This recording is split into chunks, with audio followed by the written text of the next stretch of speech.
क्या नाम है स्कूल का आपका? एक आदमी कोई बताइए।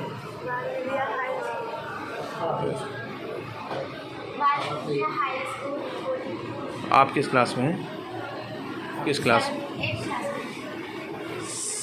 8 क्लास में आप? चलिए ठीक है।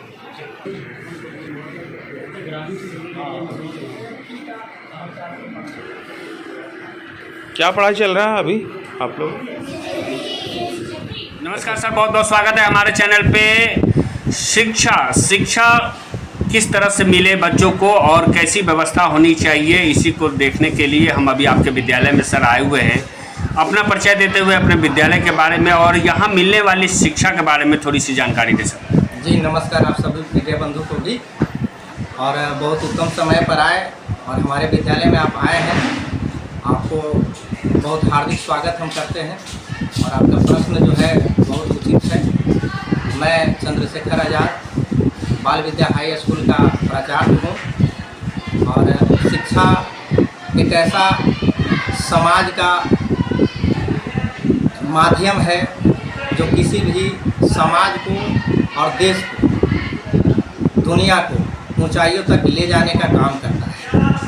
आज जो है हम पूर्व प्राचीन काल से लेकर के आधुनिक काल और इंटरनेट के युग में जो प्रवेश किए हैं, तरह तरह के मानक भौतिक वस्तुओं का जो उपयोग कर रहे हैं, कहीं न कहीं यह शिक्षा का ही देन है। आज हमारे देश के उत्तरी बिहार जो बाढ़ ग्रसित क्षेत्र है, जहां झुग्गी झोपड़ी में निवास करने वाले जो लोग हैं, उनको जो है बाढ़ के कारण उनकी मकानें ढह रही है। इसी वजह से हम लोग जो है कि मकान को भी पिलर पाइलिंग करके बना रहे हैं।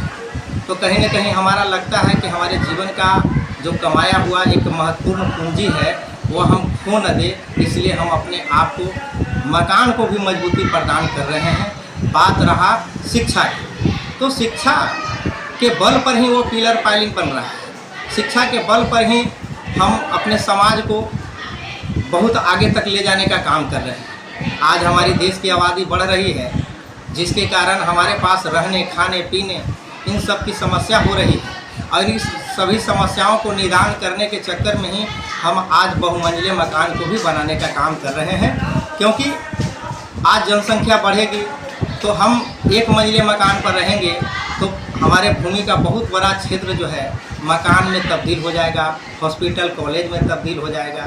और ऐसे समस्या को निदान करने के लिए बहुमंजिले इमारत बनाए जा रहे हैं।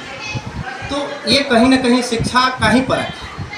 लेकिन आज की जो आधुनिक शिक्षा है, नवीन शिक्षा है, इस शिक्षा में जो है कि हम लोग को जो पर्वान्विक शिक्षा का जो पद्धति था, जिसको हम संस्कारिक, पारिवारिक और सामाजिक शिक्षा कहते थे, इसकी झलक जो है सिर्फ अब किताबों में रह गई है। धरातल पर उस चीज़ों की बहुत कमी है। इस कमी को पूरा करने के लिए मैं चाहूँगा कि आपके चैनल के माध्यम से या हमारे देश, राज्य या सभी जगह में बच्चों को जो है कि उत्तम शिक्षा प्रदान किया जाए। सबसे पहला प्रश्न तो ये है कि आखिर शिक्षा हम पाते ही क्यों हैं, इसकी आवश्यकता हमें क्यों पड़े। अगर बच्चों को ये समझा दिया जाता कि हाँ शिक्षा क्यों पाना जरूरी है, शिक्षा एक कैसा माध्यम है जो मेरे जीवन को कहाँ से कहाँ तक पहुँचा देने का काम करेगा, तो बच्चा जो है शिक्षा के मानक को समझेंगे और उसका बखूबी पाएंगे या अपने जीवन में उसका उपयोग करेंगे। आपके विद्यालय में सर किस तरह से आप बच्चों को संभालते हैं और कैसे शिक्षा दे रहे हैं? जैसा आपने कहा कि शिक्षा और संस्कार की भी बात कर रहे हैं, तो वो शिक्षा और संस्कार किस तरह से उन्हें दिया जा रहा है? देखिए, पहले जो आज से ज़्यादा दिन नहीं 50 साल पहले की कहानी जो है हम अपने पिता दादा के द्वारा सुनते थे। लगभग मेरा 40 वर्ष उम्र है और इस टीचिंग में जो है 23 साल का मेरा जो है अनुभव है।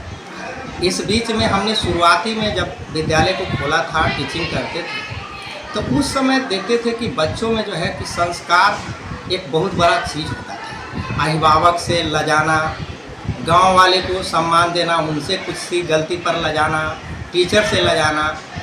लेकिन जैसे जैसे हमारा समाज शिक्षा की ओर अग्रसर हो रहा है, तो हमारा जो सामाजिक परिवार था, जो पूरे गांव को एकजुट बांधने का काम करता था, लेकिन आज शिक्षा तो ठीक है, अच्छी बात है, शिक्षा के लेकर के आगे बढ़ रहे हैं लोग, लेकिन कहीं ना कहीं इसका एक बुरा प्रभाव पड़ रहा है। जब संस्कारी शिक्षा न दिया जा रहा है, केवल किताबी ज्ञान दिया जा रहा है, तो केवल टेक्निकल का ज्ञान दिया जा रहा है, तो संस्कार विहीन बच्चे केवल एकल परिवार के हो जा रहे हैं। सिर्फ हमारी वस्तु हो, सब कुछ हमारा हो, हमारे पड़ोसी का कुछ नहीं हो, हम पड़ोसी से आगे रहें, ऐसा जो है कि भूख जगा हुआ है। लेकिन जब संस्कारिक शिक्षा था आज से 30 साल पहले, तो लोग एक दूसरे से जुड़ के रहते थे, किसी भी समस्या में एकजुट होकर के उसका निदान करने का काम करते थे। लेकिन आज ऐसा नहीं देखा जा रहा है और संस्कारिक शिक्षा की समाज को बहुत कुछ शुभकामनाएं रहेंगी पूरे बिहार वासियों को